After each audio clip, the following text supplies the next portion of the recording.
మహాగణాధిపతయే నమః. ఓం గురుభ్యో నమః.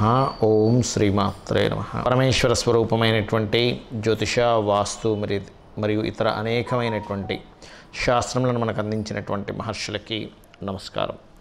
హయగ్రీవ హయగ్రీవ హయగ్రీవేతియో వదేత్తస్య నిస్సరతే వాణి జన్మకన్యా ప్రవాహవత్ అరుణాం కరుణాతరంగితాక్షీం ధృతపాశాంకుశపుష్పబాణచాపాం అనిమాదిభిరావృతాం మయూకైః అహమిత్యేవ విభావయే భవానీం. శ్రీమాత్రే నమః. ప్రేక్షకులకి ఆ లలితాంబిక అమ్మవారి యొక్క అనుగ్రహం పరిపూర్ణంగా కలగాలని మనస్ఫూర్తిగా కోరుకుంటూ మనం ఈరోజు చెప్పుకోబోయేటువంటి అంశము ఏమిటి అని చెప్పి చూసుకున్నట్లయితే, ఇక్కడ కాందాయ ఫలం చెప్పుకుంటున్నాం. సంవత్సరానికి ప్రతి 4 నెలలకు ఒకసారి వస్తుంది. ఉగాది నుంచి మరలా ఇప్పటి నుంచి ఈ నవంబర్ మాసం నుంచి ఆల్మోస్ట్ డిసెంబర్ నుంచి ఈ కాందాయ ఫలం 4 నెలలు అంటే ఉగాది వరకు ఎలా ఉండబోతుంది. దీనికి ప్రత్యేకంగా రాశిలో ఉండే నక్షత్రాలు ఆధారంగా, అంటే అశ్వినికి ఎలా ఉంది, భరణికి ఎలా ఉంది, కృతికకి ఎలా ఉంది, ఇలా అన్ని నక్షత్రాలకి చెప్పడం జరుగుతుంది. అయితే ఈ యొక్క ఫలితం ఏదైతే ఉందో చెప్తుంది నేనైనప్పటికీ కూడా చెప్పేస్తుంది సాక్షాత్ లలిత అమ్మవారిగా భావిస్తూ ఒక్కొక్క నక్షత్రం ఒక్కొక్క రాశి గురించి తెలుసుకుందాం. ధనస్సు రాశి వారికి కాందాయ ఫలితం ఎలా ఉంది? ధనస్సు రాశిలో మూలా నక్షత్రము, పూర్వాషాఢ, ఉత్తరాషాఢ 1వ పాదం ఉంటుంది. మూలా నక్షత్రం వారి కన్నా చూసుకున్నట్లయితే మీరు జాగ్రత్తగా ఉండవలసిన విషయం ఏమిటి, శూన్యఫలం దేనికి వచ్చింది అని చెప్పి చూసుకున్నట్లయితే, ఉద్యోగ సంబంధించిన విషయంలో మిస్కమ్యూనికేషన్స్ వల్ల ఉద్యోగం మార్పు చూపిస్తుంది, ఉద్యోగంలో స్ట్రెస్ చూపిస్తుంది. కాబట్టి ఈ యొక్క విషయంలో చాలా జాగ్రత్తగా ఉండండి. జాగ్రత్తగా ఉండాలంటే ఏం చేయాలో చెప్తానండి మీకు. మీరు ఏదైతే ఉద్యోగంలో వర్క్ ఫ్రమ్ హోమ్ చేస్తున్నా లేదా ఉద్యోగం కోసం మీరు ఆఫీస్కి వెళ్ళి చేస్తున్నా, మీరు కుర్చీలో కూర్చునే సమయంలో గణపతిని ఒక్కసారి మనసులో స్మరించుకొని భక్తి శ్రద్ధలతో మీ పని ప్రారంభించండి. దానివల్ల ఏమవుతుందంటే మీకు తెలియకుండానే జరిగేటువంటి తప్పిదం ఏదవుతుందో అది తొలగిపోతుంది గణపతి యొక్క అనుగ్రహంతో. ఇది చేయండి. కొత్త ఉద్యోగం ఏదో ఇస్తున్నారు కదా ఉన్నది మానేయడం లాంటివి మాత్రం పొరపాటును కూడా చేయకండి. ముఖ్యంగా ఇది గుర్తుపెట్టుకోండి. అలాగే మరొక విషయం ఏంటంటే, ఇక్కడ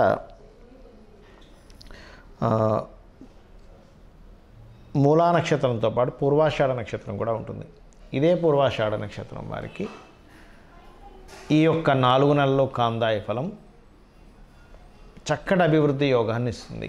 అంటే మీరు ఏదైతే ప్రయత్నం చేస్తూ ఉంటారో వ్యాపారాలకు సంబంధించినవి కావచ్చు, ఇన్ని రోజుల నుంచి మీరు పూర్వాషాఢ నక్షత్రం వారు వ్యాపార పరంగా పడుతున్న ఇబ్బందులు ఇక్కడ నుంచి తగ్గుతాయి అనేటువంటి స్పష్టంగా చూపిస్తుంది. అయితే గతంలో కూడా కొంతవరకు లాభసాటిగా నడిచింది, కానీ ఇంకా ఏదైనా చిన్న డిస్ప్యూట్స్ లాంటివి ఏమైనా ఉంటే కూడా తొలగుతాయి. బికాజ్ ఆ పూర్వాషాఢ నక్షత్రం నుంచి శని ఉన్నటువంటి స్థితిని కనుక లెక్క కట్టినట్లయితే, ఇది ఉన్న డిగ్రీని శని ఉన్న డిగ్రీని లెక్క కట్టినట్లయితే ఇక్కడి నుంచి శని యొక్క అనుగ్రహం కాస్త ఎక్కువగా పెరుగుతుంది. కాకపోతే ఈ టోటల్ రాశివారు మొదటి నెలన్నర అంటే ఉగాదికి ఇక్కడి నుంచి మనం చెప్పుకుంటున్నాం, దాదాపుగా డిసెంబర్ నుంచి వచ్చే ఫలితాలు మొదటి నెలన్నర మాత్రం ఎవరితోనైనా మాట్లాడేటప్పుడు కావచ్చు, కమ్యూనికేషన్స్ చేసేటప్పుడు కావచ్చు, ఇన్వెస్ట్మెంట్స్ చేసేటువంటి విషయాల్లో కావచ్చు కాస్త జాగ్రత్తగా ఉండండి. ఇది ముఖ్యంగా గుర్తుపెట్టుకోండి. ఇక అదేవిధంగా చూసుకున్నట్లయితే ఉత్తరాషాఢ వారికి స్వల్ప లాభం చూపిస్తుంది, స్వల్పంగా ఉంటుంది. అయితే వేటిల్లో స్వల్పంగా ఉంటుంది అని చెప్పి చూసుకున్నట్లయితే, ఇన్సూరెన్సెస్ రిలేటెడ్, పూర్వీకుల ఆస్తులకు సంబంధించిన అంటే తాతగారు ఆస్తికి సంబంధించిన విషయంలోని, మరియు గవర్నమెంట్ నుంచి రావలసినటువంటి ఏదైతే కాంట్రాక్ట్ చేసామని డబ్బులు రాలేదంటుంటారు, లేనట్లయితే కొంతమందికి రైతులకి వాళ్ళకి రావాల్సిన ఏదైనా బ్యాంకు ద్వారా వచ్చేటువంటి లబ్ధి కానీ, ఇన్సూరెన్సెస్ ద్వారా వచ్చేటువంటి లబ్ధీలు కానీ, లేదా మెడికల్ రంగాల్లో ఉన్నటువంటి వారికి కానీ, ఎనీ ఆరోగ్య సంబంధించినటువంటి రంగాల్లో ఉండేటువంటి వారికి ఇక్కడ చక్కటి లాభం చూపిస్తుంది. ముఖ్యంగా ఉత్తరాషాఢ నక్షత్రం వారికి స్వల్ప లాభం అయితే ఉత్తరాషాఢ నక్షత్రం వారికి ఉంది. ఇది ధనుస్సు రాశిలో 1వ పాదం చెప్తున్నాం. 2, 3, 4 పాదాల గురించి కూడా మనం మాట్లాడుకుందాం. అయితే మీరు ముఖ్యంగా జాగ్రత్త తీసుకోవాల్సింది మాత్రం ఉద్యోగ సంబంధించిన విషయాల పట్ల మెయిన్గా కాన్సన్ట్రేషన్ చేయండి. ఇన్వెస్ట్మెంట్స్ విషయంలోని మొదటి నెలన్నర మాత్రం పర్టికులర్గా మీరు గుర్తుపెట్టుకోవాల్సినటువంటిది ఎవరితోనైనా సరే కమ్యూనికేషన్స్ అగ్రిమెంట్స్ రాసుకునే విషయంలో కొంచెం జాగ్రత్తగా ఉండండి. ఇక మీరు చేయవలసిన దేవతారాధన మన్యసూక్త పారాయణం చేయడము, ఆంజనేయ స్వామి యొక్క ఆరాధన చేయడము, వీలున్నప్పుడల్లా గోశాలకు వెళ్ళి బెల్లము, క్యారెట్లు, గ్రాసము తినిపించండి, అన్ని విధాలా బాగుంటుంది. ఈ కాందాయ ఫలం కానివ్వండి, లేదంటే రాశి ఫలాలు కానివ్వండి, మాస ఫలాలు కానివ్వండి, వార ఫలాలు కానివ్వండి, వీటన్నిటికంటే ముఖ్యంగా మీరు చూసుకోవాల్సినటువంటిది మీ యొక్క జన్మజాతక ఫలితాలు చూసుకోవాలి. జన్మజాతక ఫలితాలు మీరు తెలుసుకోవాలి అనుకుంటే మీరు ముఖ్యంగా మీ తేదీ, అంటే ఏ రోజు జన్మించారు, ఏ నెలలో జన్మించారు, ఏ సంవత్సరంలో జన్మించారు, అంటే డేటు, టైము, ప్లేసు, మంత్ కూడా అవసరం, ఇయర్ కూడా. అంటే సమయాన్ని, ప్రదేశాన్ని బట్టి మనకి లగ్నం అనేటువంటిది తెలుస్తుంది. ఎప్పుడైతే మీ జన్మజాతకంలో మీరు ఫలానా లగ్నం నడిచేటప్పుడు పుట్టారు అని అనుకున్నప్పుడు, మేషం నుంచి మీన లగ్నాల వరకు ఆ లగ్నము, లగ్నాధిపతి ఉన్న స్థితిని బట్టి మీ యొక్క లైఫ్ స్టైల్ ఏమిటి, మీ తత్వం ఏమిటి, మీ నేచర్ ఏమిటి అనేటువంటిది వస్తుంది. ఎందుకు మీరు సఫర్ అవుతున్నారు, ఏం చేస్తే ఆ యొక్క సఫర్ అనేటువంటిది తగ్గుతుంది, ఇబ్బంది అనేటువంటిది పోయి మీరు ఏ రకంగా మీరు ఎదగలుగుతారు అనేది మీ లగ్నం బట్టి తెలుస్తుంది. అదేవిధంగా మీ ధనం, చాలామంది చూడండి ఏ మార్గంలో వెళ్తే ధనం వస్తుందో తెలియక చాలా ఇబ్బంది పడుతూ ఉంటారు. అటువంటిది మీ యొక్క ఫైనాన్షియల్ స్టేటస్ ఏదైతే ఉందో, ఏ రకంగా పెరుగుతుంది, ఏ బిజినెస్ చేస్తే బాగుంటుంది, ఏం చదువుకుంటే బాగుంటుంది అనేటువంటిది కూడా ధనాధిపతి చెప్తాడు. అదేవిధంగా మీ ప్రయత్నాలు కావచ్చు, మీరు నివసించేటువంటి గృహం కావచ్చు, అంటే ఏ డైరెక్షన్. చాలామందికి తెలియని విషయం ఏంటంటే కొన్ని డైరెక్షన్సే మంచివి, కొన్ని మంచివి కాదంటారు. అలా కాదు, అన్ని డైరెక్షన్స్ మంచివే, కానీ మీకు మీ యొక్క వర్గరీత్యా, మీ పేరులో ఉన్న వర్గరీత్యా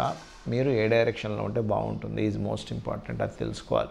అంటే east, north east, south east, west, north west, ఇట్లా రకరకాల మొత్తం డైరెక్షన్స్లో ఏది మీకు కలిసి వస్తుంది, అందులో మీకు కలిసి వచ్చేది ఏంటి, మీ తదనంతరం మీ వంశానికి మీరు సేమ్ ఆస్తి ఇస్తారు కాబట్టి వాళ్ళకి కలిసి వచ్చేది ఏమిటి, ఆ రెండింటికి కలిపినటువంటి తీసుకోవాలి ఇప్పుడు కూడా. అదేవిధంగా మీ విద్యా సంబంధించిన విషయం కావచ్చు, మీ సంతాన అభివృద్ధి, ముఖ్యంగా మీ వివాహం. చాలామందికి ఏంటంటే ఏ జాతకులకి బ్యాలెన్స్ అయ్యే పరంగా చాలామంది 36 పాయింట్లకి 18 పాయింట్లు కలిస్తే సరిపోతుంది అనుకుంటారు. కానీ అది కేవలం అదొక్కటే చూసుకుంటే పూర్తిగా తప్పిపోయినట్టే. ఎందుకంటే వాళ్ళ యొక్క, మీరు ఎవరినైతే వివాహం చేసుకుంటారో వాళ్ళ యొక్క లగ్నం మీ లగ్నానికి ఎంత కనెక్ట్ అవుతుంది, సంతాన భావం ఎంత కనెక్ట్ అవుతుంది, మనసులు ఎంత కలుస్తున్నాయి, ఆకర్షణలు ఎంతవరకు ఉన్నాయి, మహాదశలు ఏంటి, వాళ్ళ పర్సనల్ చార్ట్లో వివాహ జీవితం ఎలా ఉంది. ఎందుకంటే వాళ్ళ పర్సనల్ చార్ట్లో వివాహం బాగాలేదనుకోండి, మీ జన్మజాతకంలో బాగున్నప్పటికీ కూడా అది కనెక్ట్ అవ్వదు సరిగ్గా. కాబట్టి ఈ యొక్క విషయాన్ని పర్టికులర్గా చూసుకోండి. అలాగే మరొకటి ఏంటంటే ఇక్కడ వివాహంతో పాటు, సంతానంతో పాటు మీకు ప్రొఫెషన్, అంటే ఏ ప్రొఫెషన్లోకి వెళ్తే మీరు సక్సెస్ అవుతారు, లేదా వ్యాపారంలోకి వెళ్తే సక్సెస్ అవుతారా, ఇక్కడ ఉద్యోగంలో ఉంటే మంచిదా, లేదా విదేశాల్లో ఉద్యోగాలు చేసుకుంటే మంచిదా, ఏ సమయంలో మీరు ఇన్వెస్ట్మెంట్ చేయాలి, ఎక్కడ టర్నింగ్ పాయింట్, ముందుగా కనుక మనకి ఈ సమయంలో ఉద్యోగం మారేటువంటి సమయం నడుస్తుంది అని చెప్పి మనం తెలుసుకున్నాం అనుకోండి, ఆ పర్టికులర్ టైంలో మీకు ఏదైతే ఉందో నడుస్తుందో దానివల్ల మీకు గ్రోత్ అనేటువంటిది ఉంటుంది. ఆ రకంగా ఏంటంటే ఒక్కొక్క దీన్ని బట్టి ఒక్కొక్క మార్పు అనేటువంటిది జరుగుతూ ఉంటుంది.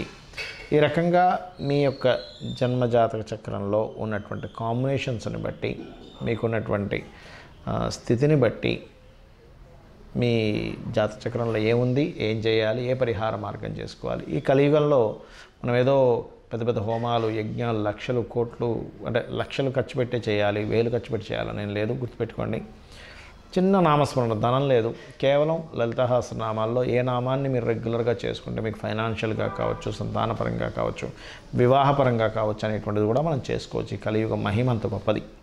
కాబట్టి ఇక్కడ మనకి సందేహం కలుగుతుంది, ఏమండి మరి ఇవన్నీ జన్మజాతకంలో ఉంటే మనం ఈ గోచార ఫలితాలు, ఈ కాందాయి ఫలితాలు ఎందుకు చెప్పుకుంటున్నాము అని.